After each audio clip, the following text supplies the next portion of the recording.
اس programme کے اخراجات جو اسمر منسٹریز کے دوست اور پارٹنرز ادا کرتے ہیں۔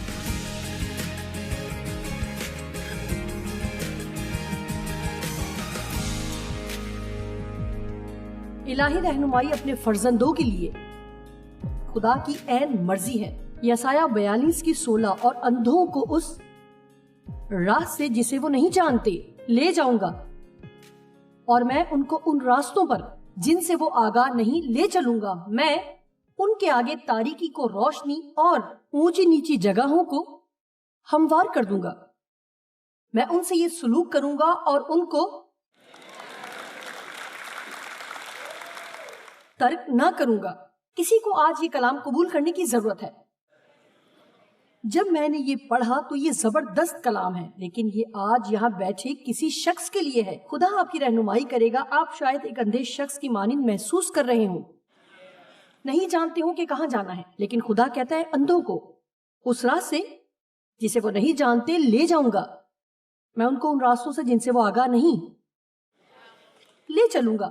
میں ان کے آگے تاریکی کو روشنی اور اونچی نیچی جگہوں کو ہموار کر دوں گا۔ میں ان سے یہ سلوک کروں گا اور ان کو ترک نہ کروں گا۔ خدا ہمیں ترک نہیں کرے گا، وہ ہمیں کبھی بھی ترک نہیں کرے گا۔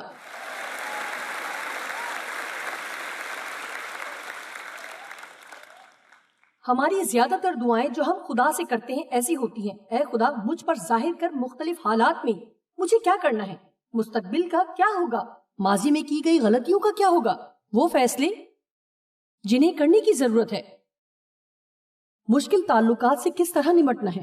اور خدا ہماری رہنمائی کرتا ہے۔ یسایہ 30 کی 21 آیت میں لکھا ہے، اور جب تو دہنی یا بائیں طرف مڑے تو تیرے کان تیرے پیچھے سے یہ آواز سنیں گے کہ راہ یہی ہے، اس پر چل۔ لیکن یہاں میں پھر سے کہوں گی، میرا نہیں خیال کہ اس کا مطلب ہے کہ کوئی حقیقی آواز آپ کے کانوں میں گونجے گی، لیکن میرا خیال ہے کہ اگر ہم دھیمے ہوں، اور میں سمجھتی ہوں دھیمے سے خدا کی آواز سننا اچھی بات ہے۔ کیا ہم سب مل کر یہ کہہ سکتے ہیں؟ دھیما ہونا۔ اگر ہم دھیمے ہوں اور تھوڑا سا اور زیادہ وقت لیں تو میں سمجھتی ہوں آپ زیادہ بہتر طور پر خدا کی آواز سن سکتے ہیں۔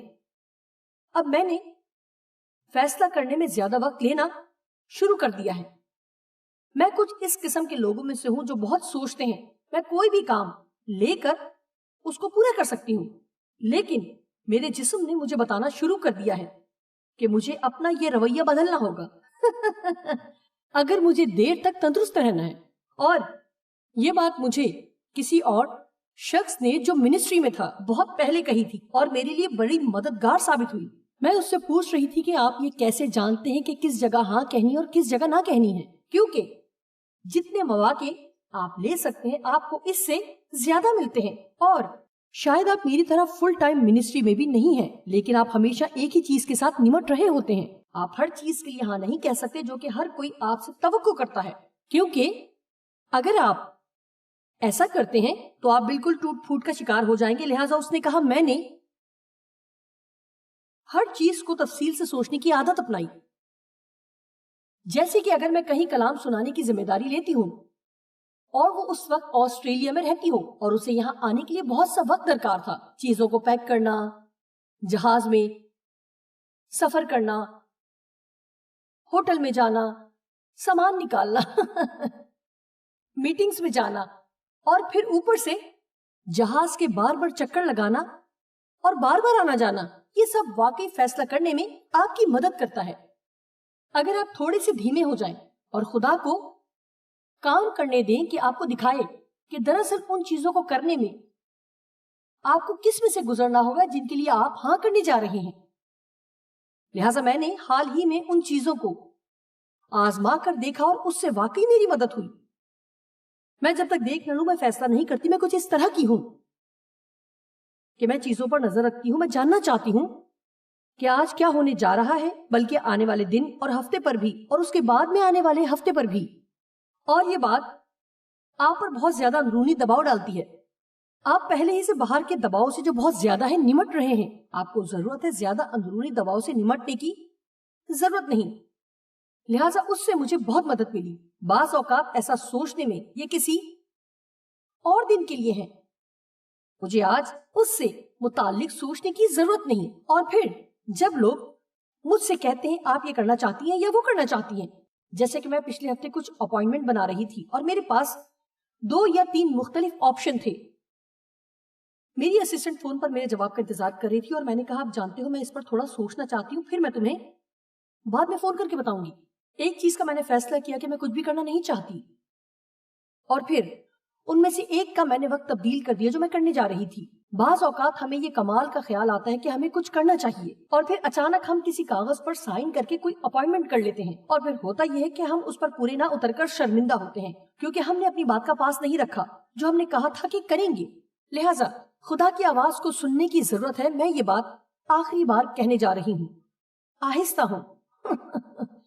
چیزوں کو کھوجنے میں اور ان کے بارے میں سوچنے کے لیے تھوڑا زیادہ وقت لیں. کیا کوئی مجھ سے متفق ہے؟ اور جب تو دائیں یا بائیں مڑے تو تیرے کان تیرے پیچھے سے یہ آواز سنیں گی کہ یہی راہ ہے, اس پر چل. ہم اپنی پوری زندگی کا ایک خاکہ دیکھنا چاہتے ہیں. ہم اٹھنے سے پہلے ہر قدم کو جاننا چاہتے ہیں. ہم سوچتے ہیں ایسا ہوگا, لیکن ایسا نہیں ہوتا, کیونکہ اگر آپ ہر چیز کو جان جائیں جن کے ساتھ ابھی آپ نے اپنی زندگی میں نمٹنا ہے, ہو سکتا ہے آپ ابھی سے ہمت ہار جائیں. لیکن یہ دلچسپ بات ہے کیونکہ جب ایک وقت میں ایک چیز ہمارے سامنے آتی ہے تو ہم اس کا سامنا خدا کی مدد سے کر سکتے ہیں. اسی لیے خدا ہم سے بہت ساری باتوں کو خفیہ رکھتا ہے. اس نے ہمیں روزانہ کی بنیاد پر زندگی گزارنے کے لیے اور ایک وقت میں ایک چیز کے ساتھ نمٹنے کے لیے تخلیق کیا ہے. آپ کو خدا کے ساتھ سیکھنے کی ضرورت ہے کہ وہ آپ کو اگلا قدم نہیں بتائے گا جب تک آپ وہ قدم نہیں اٹھاتے جسے اٹھانے کا اس نے کہا ہے. سنیے, آپ میں سے کچھ لوگ اس انتظار میں ہیں کہ دیکھیں کہ کسی بات کے لیے آپ کو کیا کرنا چاہیے, لیکن آپ خوف سے ٹھنڈے پڑ جاتے ہیں اور کچھ نہیں کرتے کیونکہ آپ اس قدم کو جسے آپ سمجھتے ہیں کہ خدا نے آپ کو اٹھانے کے لیے کہا ہے دیکھ نہیں سکتے. لیکن آپ نے اس بات کو نوٹ کیا ہوگا کہ دریائے یردن اس وقت تک 2 حصے نہیں ہوا جب تک یشوع نے اس میں قدم نہیں رکھا, اور آپ کے لیے بھی پانی اس وقت تک 2 حصے نہیں ہوگا جب تک آپ اس میں قدم رکھنے کی ہمت نہیں کرتے. کیا کوئی سن رہا ہے؟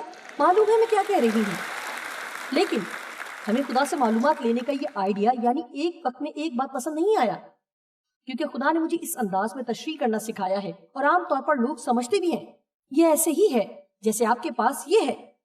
آپ کو یہ اب اچھا نہیں لگتا لیکن آپ کے پاس ہے, آپ اس سے خوش نہیں ہیں. یوں کہہ لیجئے یہ آپ کی ملازمت ہو سکتی ہے یا کچھ اور.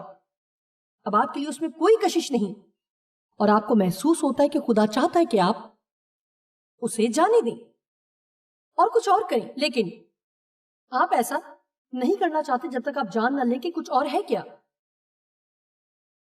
لہٰذا آپ سخت جدوجہد کرتے ہیں.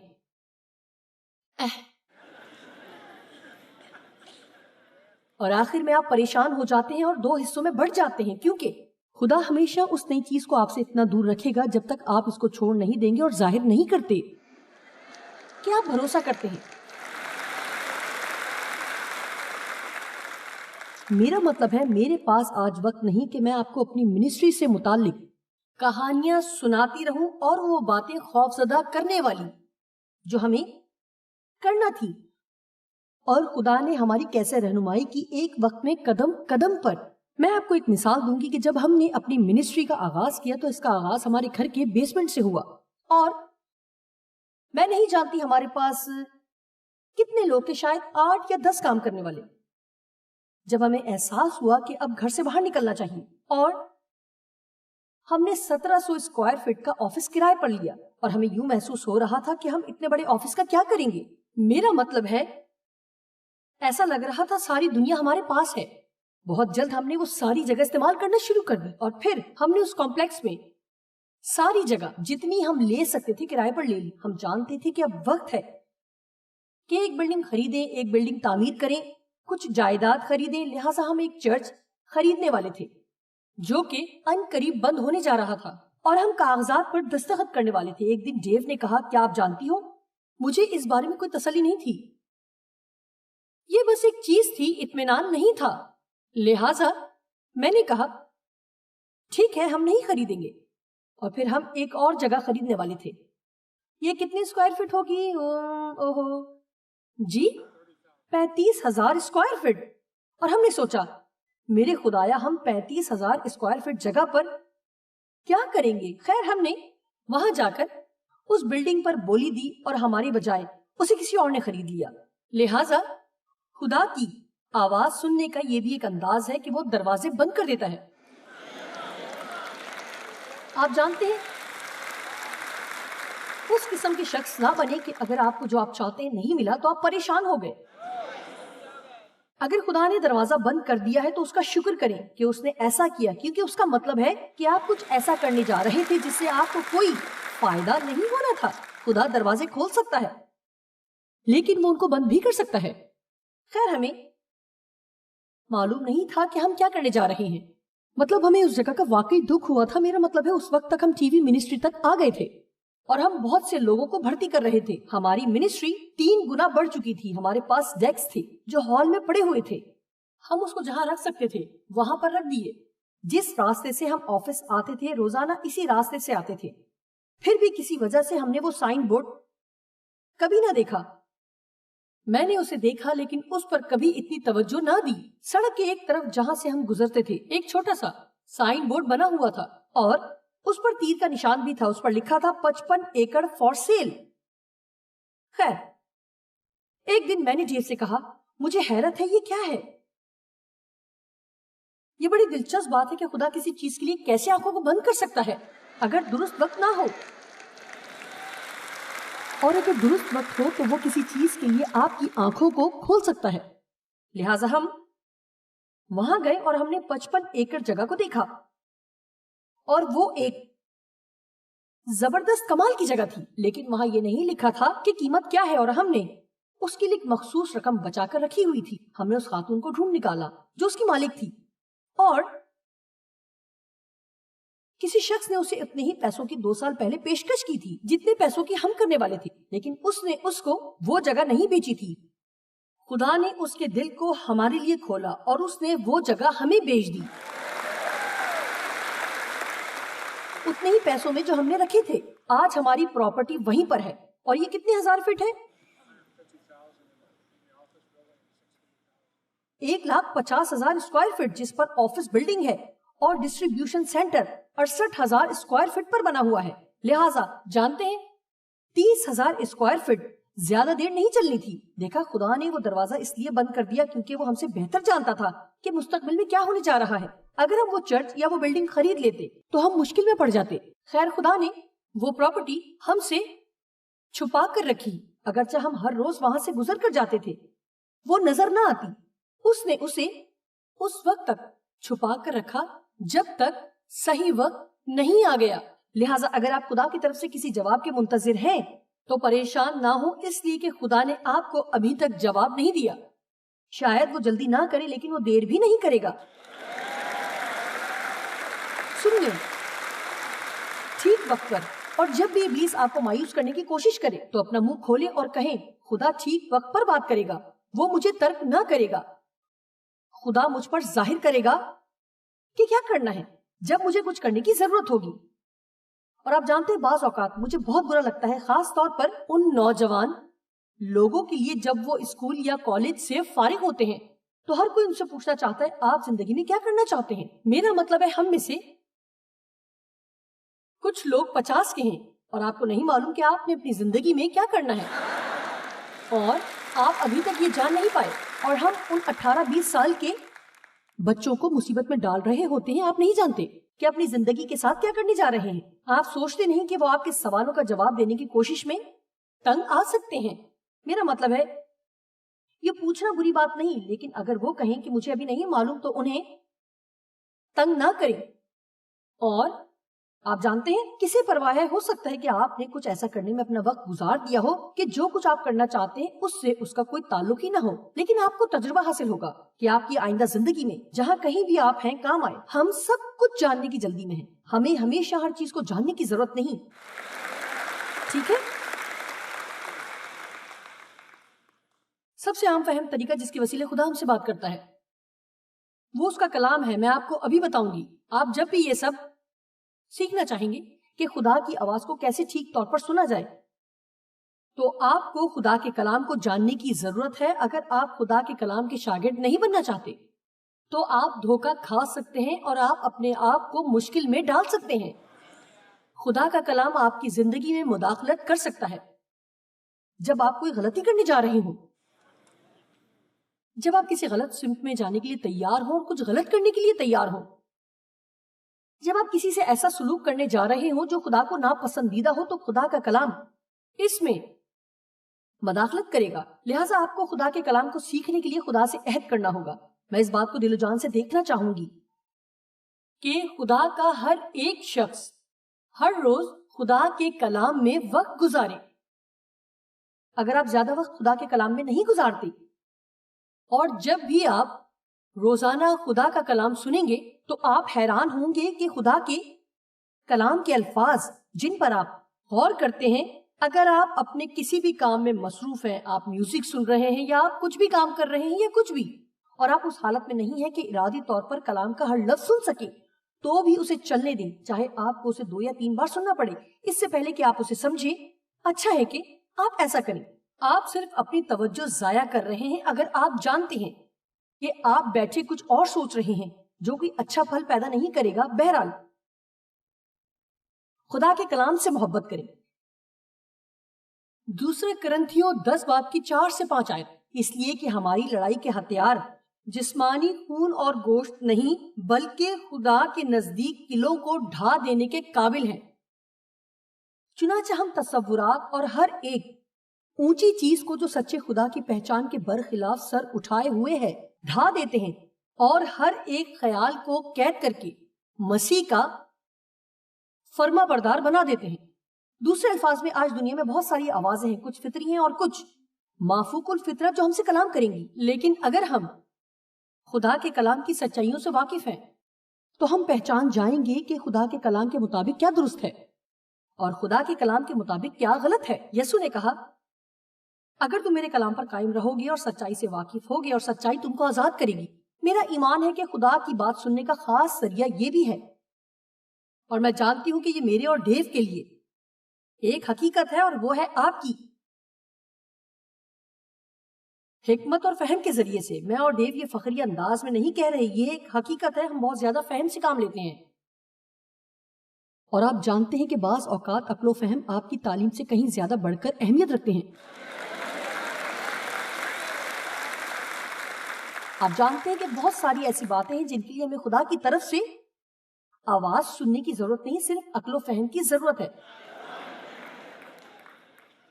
آپ اپنی آمدنی سے زیادہ خرچ نہیں کرتے.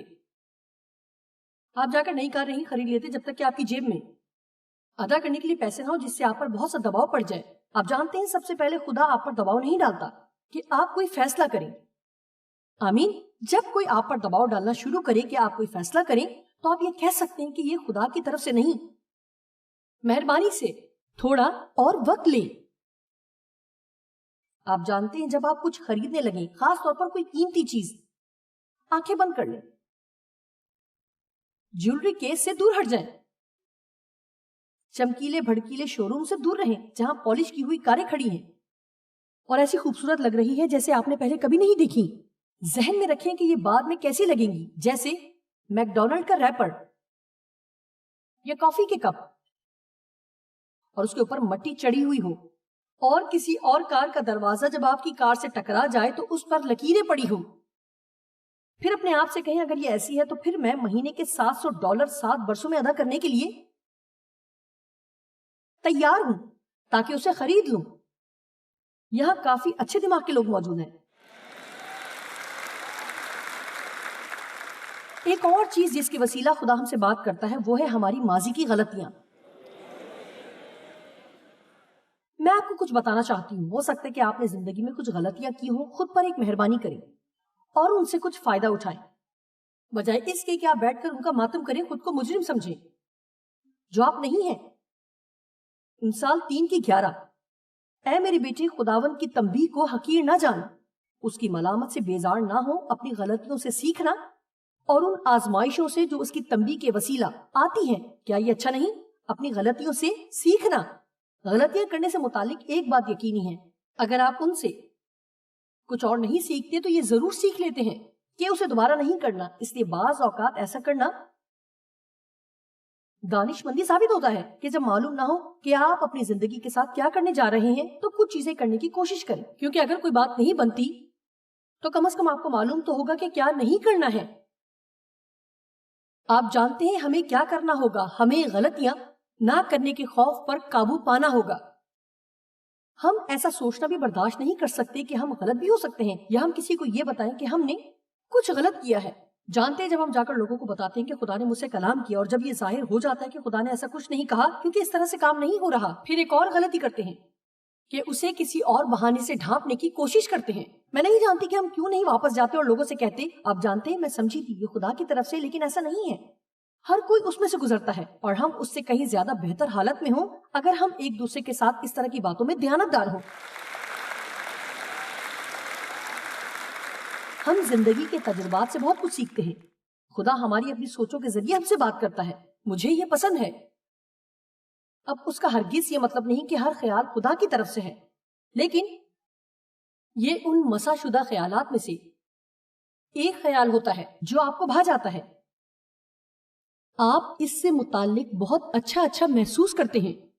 انسال 16 باب کی 3 آیت میں لکھا ہے اپنے سب کام خداوند پر چھوڑ دے، پورے دل سے اس پر بھروسہ کر تو وہ تیرے خیالات کو اپنی مرضی کے مطابق ڈھال لے گا اور تو تیرے ارادے قائم رہیں گے.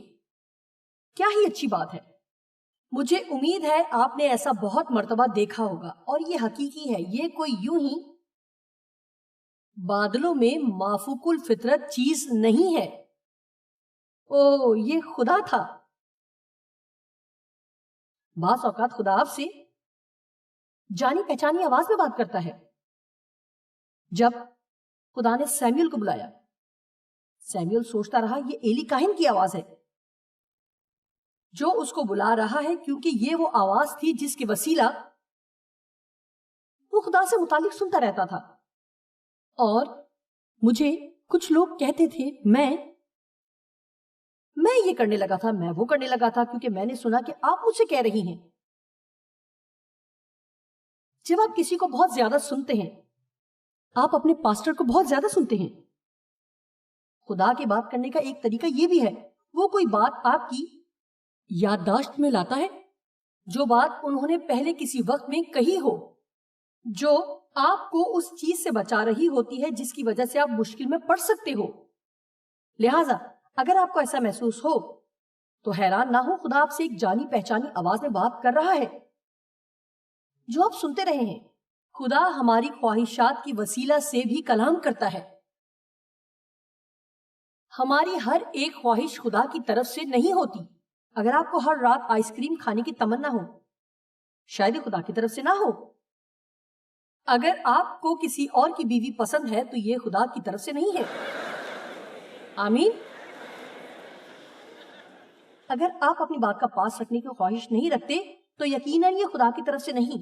لیکن میں نے یہ بات دریافت کی ہے کہ بعض اوقات اگر میں کوئی کام جاری رکھنا چاہتی ہوں، کوئی ایسا کام جو برا نہیں ہے اسے جاری رکھنا چاہتی ہوں، تو میں نے بہت مرتبہ دیکھا کہ خدا کس طرح سے میری رہنمائی کرتا ہے. وہ اس کام کو میرے اندر ڈال دیتا ہے کہ کرتی رہوں، اور اس بات کے لیے حوالہ جات جو یہ ثابت کرتے ہیں. مرکز 11 کی 24 آیت میں لکھا ہے اس لیے میں تم سے کہتا ہوں کہ جو کچھ تم دعا میں مانگتے ہو یقین کرو کہ تم کو مل گیا اور وہ تم کو مل جائے گا. زبور 37 کی 4 آیت. خداوند میں مسرور رہ اور وہ تیرے دل کی مرادیں پوری کرے گا. اور پھر یہ مجھے بہت پسند ہے، فلپیوں 2 کی 13 آیت. کیونکہ جو تمہاری اپنی قوت میں نہیں لیکن وہ تم میں نیت اور عمل دونوں کو اپنے نیک ارادے کو انجام دینے کے لیے، جو کہ اپنے مقصد کو حاصل کرنے کے لیے مضبوطی توانائی تمہارے اندر صلاحیت اور خواہش پیدا کرتا ہے، وہ خدا ہے. لہٰذا خدا ہمارے اندر اس بات کی خواہش پیدا کرتا ہے جو وہ چاہتا ہے کہ ہم کریں. میں دیانتداری سے آپ کو بتا سکتی ہوں کہ اس دن سے جب سے خدا نے مجھے منادی کے لیے بلایا، میرے اندر ایسا کرنے کی جلتی ہوئی خواہش ہے.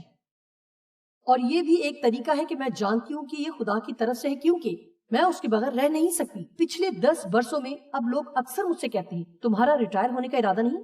میں کہتی ہوں نہیں، میں نہیں ہوں گی۔ میں خود کے ساتھ اور کیا کروں گی؟ میرا مطلب ہے میں نہیں جانتی کہ میں اپنے ساتھ کیا کروں گی۔ میرا مطلب ہے کہ جب آپ کو خدا کی طرف سے بلاہٹ ہو، اس سے بہت مختلف ہے کہ آپ باہر جائیں اور کوئی ملازمت اختیار کریں۔ یہ کچھ ایسا نہیں کہ وقت گزرنے کے ساتھ اس میں تبدیلی کریں۔ جتنا کام میں نے کیا میں خود سے نہیں کر سکتی تھی۔ خیر میرے اندر کچھ اور کرنے کی خواہش نہیں ہے سوائے اس کے کہ اپنی باقی زندگی بھی خدا کو دے دوں۔ میرا ایمان ہے کہ خدا کی آواز سننا ہمارے تصور سے کہیں کم پیچیدہ ہے۔ بعض اوقات یہ جاننے کے لیے کہ جو آپ سمجھ رہے ہیں کہ خدا کی آواز ہے وہ ہے یا نہیں، اس کا ایک ہی طریقہ ہے قدم اٹھائیں۔ میں اسے قدم اٹھائیں اور جانے کہتی ہوں۔ مجھے یاد ہے کہ ایک مرتبہ ایک عظیم مرد خدا سے کسی نے پوچھا کہ اس نے کیسے خدا کی آواز سننا سیکھا، اور انہوں نے کہا کہ بہت سی غلطیاں کرنے سے۔ یہ سچ ہے، بعض اوقات آپ کچھ بھی نہیں کر سکتے اگر آپ ہمیشہ غلطیاں کرنے سے خوف زدہ ہوں۔